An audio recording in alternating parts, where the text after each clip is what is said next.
Olá, tudo bem? Antes de mais nada, estou aqui hoje para comentar algumas questões sobre um amigo, colega, parceiro de jornadas desde o século passado, que é o Renato Matos. O Renato, a gente conhece o trabalho lá da meados dos anos 80. A gente fazia um trabalho junto chamado Quatro na Prensa, pela na Feira do Livro. Eu, ele, Miriam e Paulinho Chimenez, cada um com um álbum de gravuras. Né? Então, desde lá, o Renato é um indivíduo batalhador, sempre lutando com a palavra, e muitas vezes com a imagem, e a gente juntando uma coisa com a outra. Ele frequentou ateliês livres, onde fez muito achilo, né? Das mais variadas, sempre tem um cunho social, e tem um toque na questão da gravura um tanto, às vezes, ingênua, tendo uma aproximação, de certa maneira, com o cordel nordestino. Talvez para a relação dele com a poesia. Né? Mas, enfim, era isso mesmo que eu queria colocar, e olha, vamos ver essa exposição, que está bem importante a gente dar uma olhada no trabalho gráfico do Renato. Que ele tem trabalhado também, não só na sua produção, mas também como indicador social com o pessoal em situação de risco, trabalhando com xilogravura e com poesia. Né? Tudo bem.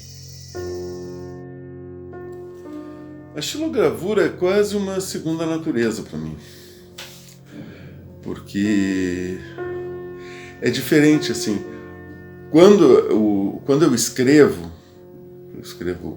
poesia, conto, etc., eu sou absolutamente metódico. Todos os dias eu escrevo. Já a xilo não é bem assim. Passo longos períodos sem fazer xilogravura. Mas, da mesma forma, a xilo me puxa muito. Eu não consigo também ficar muito tempo absolutamente sem fazer xilogravura. Então é uma coisa que é diferente, é uma outra natureza. A xilo entrou na minha vida bem cedo, assim, de uns 10, 12 anos. Foi na época que a minha mãe resolveu retomar a carreira artística dela, que ela tinha, por uma questão de necessidade, logo que ela casou, ela tinha abandonado a carreira artística para ser professora. E aí, no começo dos anos 70, ela desiste disso e resolve que vai retomar sua carreira artística. Ela entra no ateliê da prefeitura e exatamente a primeira coisa que ela faz, ela vai fazer xilogravura com o Danúbio Gonçalves. Nessa época eu não conhecia ainda o Danúbio, mas eu me lembro quando ela chegou com aquelas goivas, um conjunto simples daquelas goivas tombo que todo mundo tem, é a primeira goiva de quase todo mundo, né? E eu fiquei impressionado com aquilo. Me chamou assim, desde a primeira vez, assim, aquela coisa afiadíssima, a história de fazer de gravar na madeira, a forma que o desenho ficava diferente na gravura, a possibilidade de tu ter uma obra múltipla. Isso foi uma coisa assim, né? E no começo eu não podia ainda, porque eu era muito pequena, mas não vai te cortar, aquelas coisas de mãe, né? Bom, um tempo depois, quando eu tinha já uns 15 anos por aí, mais ou menos,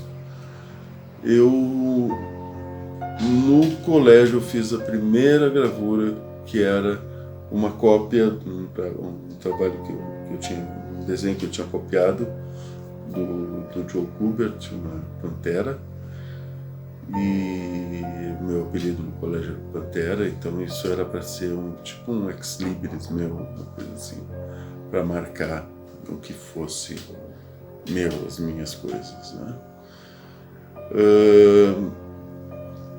Eu cheguei a mostrar, porque também nessa época eu fazia já o curso de criatividade do Ateliê Livre da Prefeitura, eu cheguei a mostrar essa gravura para o Armando Almeida, que era na época o professor de estilogravura lá na Lobo da Costa, e ele gostou muito, então eu disse, pá, tia, tá bem solucionado e tal. Eu digo, tá, mas isso aqui é uma coisa que eu copiei e tal.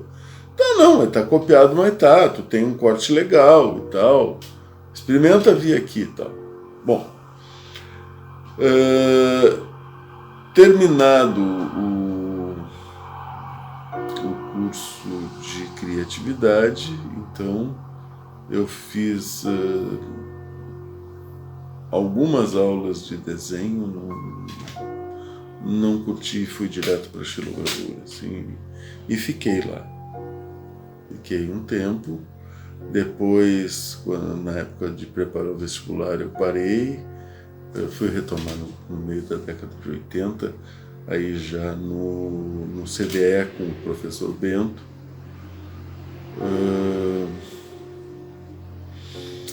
E foi sempre assim, eu paro uns tempos de fazer estilo e volto.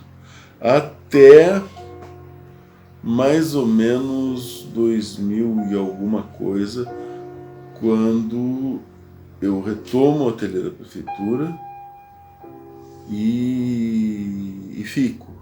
E aí, realmente, assim, de lá para cá, eu tenho me mantido sempre a partir de 2000 e alguma coisa, não sei, 2005, 2006.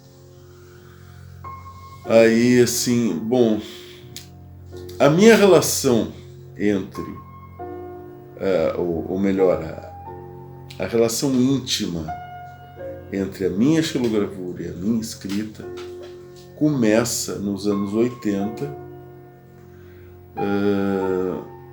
numa época que eu tinha deixado de fazer o CDE e o Cava estava querendo começar um curso de estilogravura no ateliê MAN, que era da Maria Tomazelli Cirne Lima, a Nico Rescovitch e a Marta Logercio, que era na Lobo da Costa.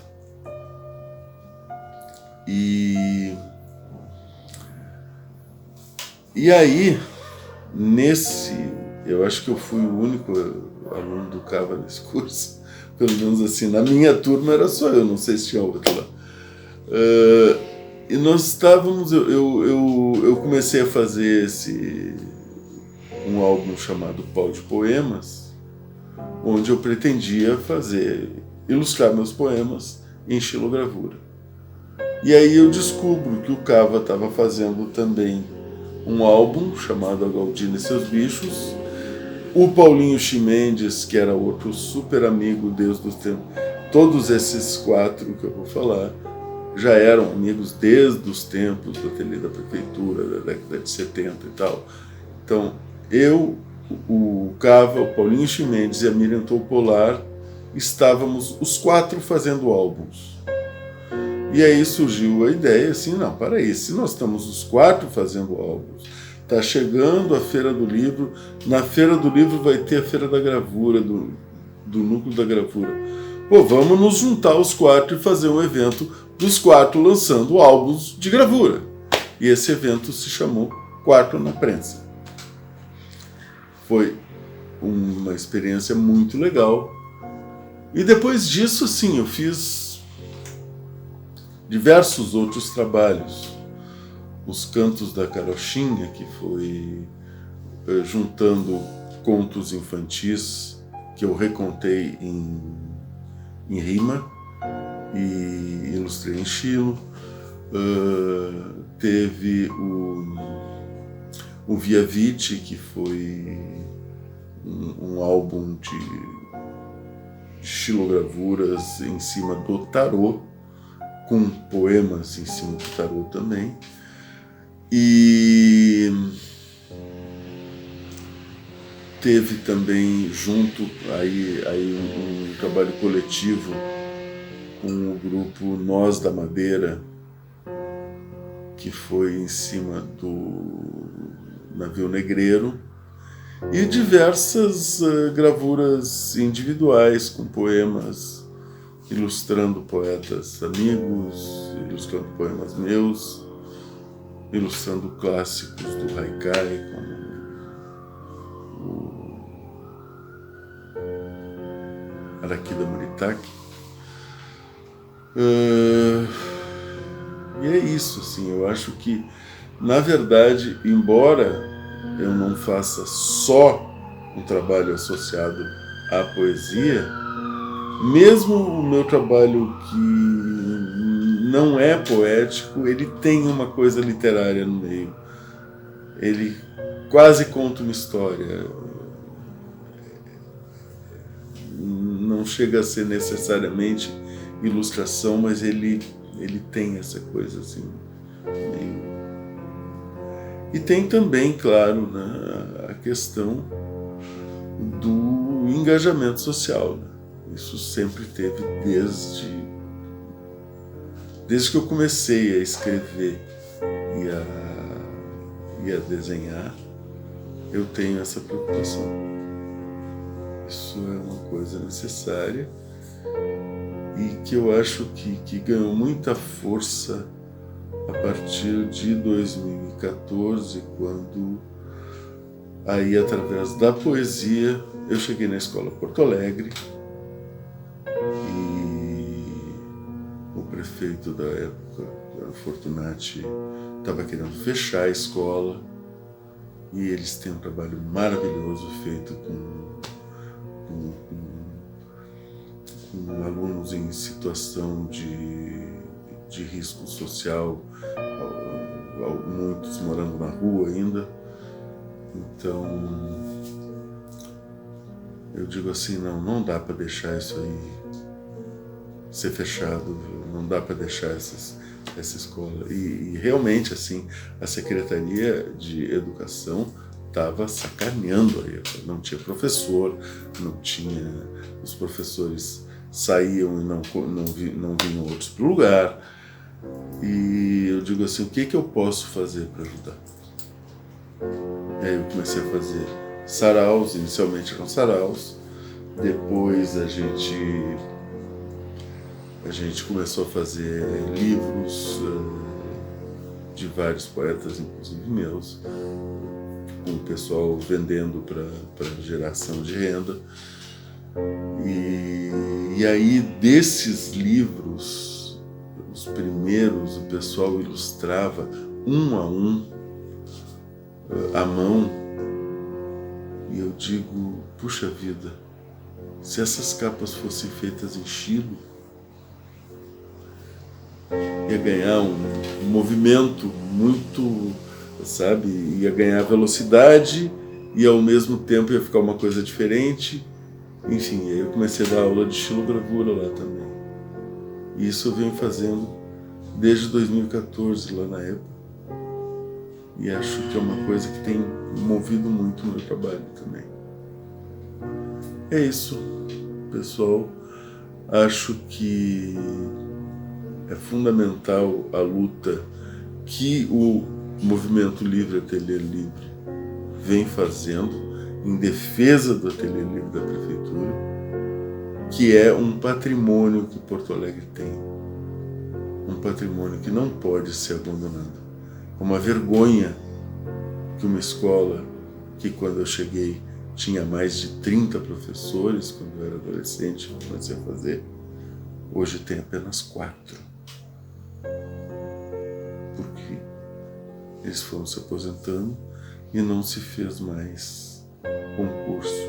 É uma vergonha o que o senhor Marquesan Júnior fez, que não permitiu a posse da Miriam Topolar, que tinha sido eleita para ser a diretora do Ateliê da Prefeitura, Ele colocou uma representante dele lá que, sei lá, até era artista também, mas não era o ateliê da prefeitura isso. É outra coisa. O ateliê da prefeitura, ele precisa ser livre, ele precisa ser aberto, ele precisa ser democrático. É isso que eu queria dizer. Obrigado, espero que gostem das obras.